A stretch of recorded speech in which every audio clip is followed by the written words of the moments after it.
ಅಜೀರ್ಣ ಮಲಬದ್ಧತೆಯ ಸಮಸ್ಯೆಯಿಂದ ಮೂಲವ್ಯಾಧಿ ಬರ್ತದೆ. ಫಸ್ಟ್ 6 ಗಂಟೆಗೆ ಮುಟ್ಟಿದ್ರ ಮುನಿ ರಸ ಮತ್ತು ಮಜ್ಜಿಗೆ, 2ನೇಗೆ ನಿರಂಜನ ಫಲ ಮತ್ತು ಒಣ ದ್ರಾಕ್ಷಿ, ನುಗ್ಗೆ ಸೊಪ್ಪಿನ ಪೇಸ್ಟ್ 1 ಚಮಚ, ಎಕ್ಕದಿಲೆ ಪೇಸ್ಟ್ ಅನ್ನ ಮಿಕ್ಸ್ ಮಾಡಿಕೊಂಡು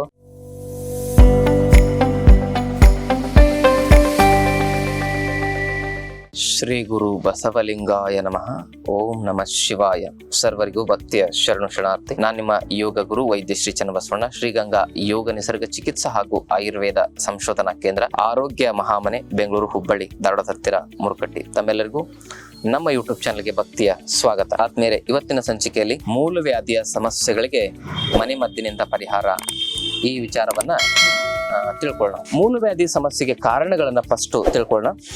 ಅಜೀರ್ಣ ಮಲಬದ್ಧತೆಯ ಸಮಸ್ಯೆಯಿಂದ ಮೂಲವ್ಯಾಧಿ ಬರ್ತದೆ. ಅಜೀರ್ಣ ಮಲಬದ್ಧತೆಯ ಸಮಸ್ಯೆಗೆ ಮೂಲ ಕಾರಣ ಅಂದ್ರೆ ಫಾಸ್ಟ್ ಫುಡ್, ಜಂಕ್ ಫುಡ್ ಗಳನ್ನು ತಿನ್ನೋದು, ಚಹಾ, ಕಾಫಿ ಅಂತಕ್ಕಂಥ ಕೆಟ್ಟ ಪೇಯಗಳನ್ನು ಕುಡಿಯೋದು, ಬೀಡಿ, ಸಿಗರೇಟ್, ಗುಟ್ಕಾ, ತಂಬಾಕು, ಸರಾಯಿ ಅಂತ ದುಶ್ಚಟಗಳನ್ನ ಮಾಡೋದು, ಹಾಗೆ ರಾತ್ರಿ ತಡವಾಗಿ ಮಲಗಿ ಬೆಳಗ್ಗೆ ತಡವಾಗಿ ಏಳೋದು, ಮತ್ತು ಹೆಚ್ಚು ಖಾರದ ಪದಾರ್ಥಗಳನ್ನ, ಮಸಾಲೆ ಪದಾರ್ಥಗಳನ್ನ ಸೇವನೆ ಮಾಡೋದು. ಇದರಿಂದಾಗಿ ಪಿತ್ತ ವಿಕಾರಗಳಾಗಿ, ಆ ಪಿತ್ತ ವಿಕಾರದಿಂದ ಏನಾಗುತ್ತೆ ಅಂತ ಹೇಳಿದ್ರೆ ಉಷ್ಣ ವಿಕಾರದಿಂದಾಗಿ ಇನ್ಫ್ಲಮೇಷನ್ಗಳಾಗ್ತವೆ. ಆ ಮಲದ್ವಾರದಲ್ಲಿ ಅಂತ ಇನ್ಫ್ಲಮೇಷನ್ಗಳಾದಾಗ ಒಳಗಡೆ ಅದರ ಇಂಟರ್ನಲ್ ಫೈಲ್ಸ್, ಹೊರಗಡೆ ಅದರ ಎಕ್ಸ್ಟರ್ನಲ್ ಫೈಲ್ಸ್ ಅಂತ ಹೇಳ್ತಾರೆ. ಇಂಟರ್ನಲ್ ಫೈಲ್ಸ್ ಕೆಲವು ಸಂದರ್ಭದಲ್ಲಿ ಅದೇನಾಗುತ್ತೆ, ಭಯಾನಕವಾಗಿ ಪಿಸ್ತುಲಾ ಮತ್ತು ಪೈಲೋನಿಡಲ್ ಸೈನಸ್ ಆಗಿ ಅದು ಕನ್ವರ್ಟ್ ಆಗುತ್ತೆ. ಅಂತ ಪೈಲೋನಿಡಲ್ ಸೈನಸ್ ಆಗಿರ್ಬೋದು, ಪಿಸ್ತೂಲ್ ಆಗಿರ್ಬೋದು, ಇದಕ್ಕೆ ನಮ್ಮಲ್ಲಿ ಒಂದಿಷ್ಟು ಔಷಧಿಗಳಿದ್ದಾವೆ. ಪ್ರಾರಂಭಿಕ ಹಂತದಲ್ಲಿ ಇದ್ದರೆ ಅದು ಗುಣ ಆಗುತ್ತೆ. ತುಂಬಾ ವೃದ್ಧಿಯಾಗಿದ್ದರೆ ಅದಕ್ಕೆ ಕ್ಷಾರಸೂತ್ರ ಚಿಕಿತ್ಸೆ ಮತ್ತು ಹಲವಾರು ಆಯುರ್ವೇದಿಕ್ ಚಿಕಿತ್ಸೆಗಳನ್ನ ನಾವು ಮಾಡಬೇಕಾಗುತ್ತೆ. ಇದು ನಾರ್ಮಲ್ ಆಗಿ ಮೊಳಕೆ ಬಂದಿತ್ತು, ಪಿಜರ್ ಆಗಿತ್ತು, ಅಲ್ಲಿ ಸೀಳಿತ್ತು, ಮೂಲವ್ಯಾಧಿ ರಕ್ತ ಬೀಳ್ತಾ ಇತ್ತು, ಇನ್ಫೆಕ್ಷನ್ ಇತ್ತು ಅಂತ ಹೇಳಿದ್ರೆ ಅಂಥದ್ದನ್ನ ನಾವು ಈ ಮನೆಮದ್ದುಗಳಿಂದ ಕೇವಲ 1 ತಿಂಗಳಲ್ಲಿ ಸಂಪೂರ್ಣವಾಗಿ ಸರಿಪಡಿಸ್ಕೋಬಹುದು. 1 ತಿಂಗಳಾದರೂ ಕೂಡ ಈ ಸಮಸ್ಯೆ ಒಂದು ಸ್ವಲ್ಪನೂ ಹತೋಟಿಗೆ ಬಂದಿಲ್ಲ ಅಂದ್ರೆ ಅದು ಒಳಗಡೆ ಪಿಸ್ತೂಲ್ ಆಗಿರುತ್ತೆ. ಅದಕ್ಕೆ ತಾವು ಚಿಕಿತ್ಸೆನ ತೆಗೆದುಕೊಳ್ಳೋದು ಅತ್ಯಗತ್ಯ. ಈಗ ಮುಖ್ಯವಾಗಿ ನಾವು ನೋಡೋದಾದ್ರೆ ಅದರ ಮನೆಮದ್ದು ಏನಂದ್ರೆ, ಬೆಳಿಗ್ಗೆ ಖಾಲಿ ಹೊಟ್ಟೆಯಲ್ಲಿ ಮುಟ್ಟಿದ್ರ ಮುನಿ ಸೊಪ್ಪಿನ ರಸ 6 ಚಮಚ 1 ಗ್ಲಾಸ್ ಮಜ್ಜಿಗೆಯಲ್ಲಿ ಹಾಕಿ ಸೇವನೆ ಮಾಡಬೇಕು. ಇನ್ನು ಇದಾದ್ಮೇಲೆ 6 ಗಂಟೆ ಆದ್ಮೇಲೆ 7 ಗಂಟೆಗೆ ನಿರಂಜನ ಫಲ ಅಂತ ಸಿಗುತ್ತೆ. ನಿರಂಜನ ಫಲ ಅದನ್ನ 4 ರಿಂದ 6 ಅದರ ಒಂದು ಬೀಜವನ್ನು ರಾತ್ರಿ ನೀರಲ್ಲಿ ನೆನೆಸಬೇಕು. 1 ಮುಷ್ಟಿ ಒಣ ದ್ರಾಕ್ಷಿಯನ್ನ, ಕರಿ ಒಣ ದ್ರಾಕ್ಷಿಯನ್ನು ನೆನೆಸಬೇಕು. ಅವೆರಡು ನೆನೆಸಿರ್ತಕ್ಕಂಥದನ್ನ 7 ಗಂಟೆಗೆ ನಾವು ಏನ್ ಮಾಡ್ಬೇಕು, ಮೊದಲು ಆ ದ್ರಾಕ್ಷಿ ತಿಂದು ಆ ಒಂದು ನಿರಂಜನ ಫಲ ಏನು ನೆನೆಸಿರ್ತೇವಲ್ಲ ಅದನ್ನ ಕಿವುಚಿ ಅದರ ಒಳಗಡೆ ಬೀಜ ತೆಗೆದು ಅದೇ ನೀರನ್ನು ನಾವು ಕುಡಿಬೇಕು. ದ್ರಾಕ್ಷಿ ತಿನ್ನಬೇಕು. ದ್ರಾಕ್ಷಿ ತಿಂದ ಮೇಲೆ ಅದನ್ನೊಂದು ಅರ್ಧ ಲೋಟ ನೀರಲ್ಲಿ ನೆನೆಸಿರ್ಬೇಕು.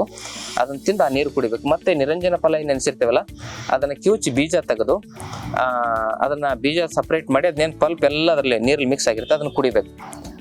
7 ಗಂಟೆಗೆ ಆಯ್ತು. ಆಮೇಲೆ 8 ಗಂಟೆಗೆ ಮತ್ತೆ ಅತಿ ಬಲದ ಎಲೆ ಅಂತ ಸಿಗ್ತವ, ಅತಿ ಬಲದ ಎಲೆ, ಅದನ್ನ 10 ರಿಂದ 12 ಎಲೆಗಳನ್ನ ನಾವು ಚೆನ್ನಾಗಿ ಅಗದು ತಿನ್ನಬೇಕು. ಅತಿ ಬಲ ಕಾಶ್ಮೀರದಿಂದ ಕನ್ಯಾಕುಮಾರಿವರೆಗೆ ಎಲ್ಲ ಕಡೆ ಸಿಗುತ್ತೆ. ಈ ಕಡೆ ಗುಜರಾತ್ನಿಂದ ಆ ಕಡೆ ಪಶ್ಚಿಮ ಬಂಗಾಳದವರೆಗೂ ಎಲ್ಲ ಕಡೆ ಸಿಗುತ್ತೆ. ಭಾರತದ ಉತ್ತರದಿಂದ ದಕ್ಷಿಣ, ಪೂರ್ವದಿಂದ ಪಶ್ಚಿಮ ಎಲ್ಲ ಕಡೆಗೆ ಸಿಗ್ತಕ್ಕಂಥದ್ದು ಅತಿ ಬಲ, ಎಲ್ಲರಿಗೂ ಸಿಗುತ್ತೆ. ಅದರ ಎಲೆಯನ್ನ ನೀವು ಸೇವನೆ ಮಾಡಬೇಕು. ಈ 4 ಮನೆಮದ್ದುಗಳಾದವು. ಇವನ್ನ ಕರೆಕ್ಟಾಗಿ ನೀವು ಸೇವನೆ ಮಾಡಿದ್ರೆ ಫಸ್ಟ್ 6 ಗಂಟೆಗೆ ಮುಟ್ಟಿದ್ರ ಮುನಿ ರಸ ಮತ್ತು ಮಜ್ಜಿಗೆ, 2ನೇಗೆ ನಿರಂಜನ ಫಲ ಮತ್ತು ಒಣ ದ್ರಾಕ್ಷಿ ಆಯ್ತು. 3ನೇ ಹಂತದಲ್ಲಿ ನಾವು ಏನ್ ಮಾಡೋದು ಅಂತ ಹೇಳಿದ್ರೆ ಈ ಅತಿ ಬಲದ ಎಲೆ 8 ಗಂಟೆಗೆ.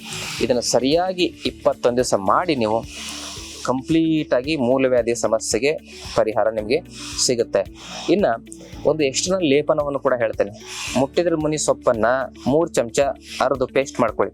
ಅದರಲ್ಲಿ 1 ಚಮಚ ನುಗ್ಗೆ ಸೊಪ್ಪಿನ ಪೇಸ್ಟ್, 1 ಚಮಚ ಎಕ್ಕದಿಲೆ ಪೇಸ್ಟ್ ಅನ್ನ ಮಿಕ್ಸ್ ಮಾಡಿಕೊಂಡು ಆ 3 ಪೇಸ್ಟ್ ಅನ್ನ ಮಲದ್ವಾರಕ್ಕೆ ಚೆನ್ನಾಗಿ ಅಪ್ಲೈ ಮಾಡಿಕೊಂಡು, ಮಲದ್ವಾರದ ಒಳಗಡೆನೂ ಕೂಡ ಅದನ್ನು ಬೆರಳು ಹಾಕಿ ಚೆನ್ನಾಗಿ ಅಪ್ಲೈ ಮಾಡಿಕೊಂಡು ಒಂದು ಲಂಗೋಟಿ ಕಟ್ಕೊಂಡು ಮಲ್ಕೊಳ್ಳಿ. ಬೆಳಗ್ಗೆ ಎದ್ದ ತಕ್ಷಣ ಅದನ್ನ ಸ್ವಚ್ಛ ಮಾಡಿಕೊಂಡು ತೆಗೆದು ಒಂದು ಬುಟ್ಟಿಯಲ್ಲಿ ಬಿಸಿ ನೀರು ಹಾಕೊಳ್ಳಿ. ನಿಮ್ಗೆ ಎಷ್ಟು ಬಿಸಿ ತಡ್ಕೊಳ್ಳಿಕ್ಕಾಗತ್ತೆ ಅಷ್ಟು ಬಿಸಿ ನೀರಿನಲ್ಲಿ 1 ಮುಷ್ಟಿಯಷ್ಟು ಸೈಂಧವ ಲವಣವನ್ನು ಹಾಕಿ ಅದರಲ್ಲಿ ಹಿಪ್ ಬಾತ್ ಮಾಡಿ. ಮನೆಮದ್ದಿನ ಚಿಕಿತ್ಸೆ ಇಂಟರ್ನಲ್, 2ನೇದು ಲೇಪನದ ಚಿಕಿತ್ಸೆ, 3ನೇದು ಹಿಪ್ ಬಾತ್. ಇವೆಷ್ಟು ಕರೆಕ್ಟಾಗಿ ನೀವು ಮಾಡಿದ್ರೆ ಎಂಥದೇ ಮೂಲವ್ಯಾಧಿ ಇರಲಿ ಅದು 21 ದಿನ ಮ್ಯಾಕ್ಸಿಮಮ್ 1 ತಿಂಗಳಲ್ಲಿ ಹೋಗಲೇಬೇಕು. ಅದು ಹೋಗಿಲ್ಲ ಅಂದ್ರೆ ಅದು ಒಳಗಡೆ ಏನಾಗಿರುತ್ತೆ, ಪಿಸ್ತೂಲ್ ಆಗಿರುತ್ತೆ, ಆಮೇಲೆ ಪೈಲೋ ನೀಡಲ್ ಸೈನಸ್ ತರ ಆಗಿರುತ್ತೆ, ಅದಕ್ಕೆ ಆಯುರ್ವೇದ ಔಷಧಿಗಳ ಜೊತೆಗೆ ಆಯುರ್ವೇದ ಚಿಕಿತ್ಸೆಗಳ ಅಗತ್ಯ ಇರ್ತದೆ. ಅದನ್ನು ನೆಗ್ಲೆಕ್ಟ್ ಮಾಡಕ್ಕೆ ಹೋಗಬೇಡಿ ಅಂತಕ್ಕಂಥ ಮಾತನ್ನು ಹೇಳ್ತಾ ಇವತ್ತಿನ ಸಂಚಿಕೆಯನ್ನು ಮುಗಿಸ್ತಾನೆ. ಈ ಮಾಹಿತಿ ಇಷ್ಟವಾದಲ್ಲಿ ತಮ್ಮ ಬಂಧು ಮಿತ್ರರೊಂದಿಗೆ ಶೇರ್ ಮಾಡ್ಕೊಳ್ಳಿ. ಲೇಟೆಸ್ಟ್ ಹಾಗೂ ಇಂಟ್ರೆಸ್ಟಿಂಗ್ ಸುದ್ದಿಗಳಿಗಾಗಿ ಬಾಸ್ ಟಿವಿ ಕನ್ನಡ ಚಾನೆಲ್ನ ಸಬ್ಸ್ಕ್ರೈಬ್ ಮಾಡಿ, ಹಾಗೆಯೇ ಬೆಲ್ ಐಕಾನ್ ಪ್ರೆಸ್ ಮಾಡಿ. ಇದರ ಜೊತೆಗೆ ಫೇಸ್ಬುಕ್, ಇನ್ಸ್ಟಾಗ್ರಾಮ್, ಎಕ್ಸ್ ನಲ್ಲೂ ಮಿಸ್ ಮಾಡದೆ ಫಾಲೋ ಮಾಡಿ.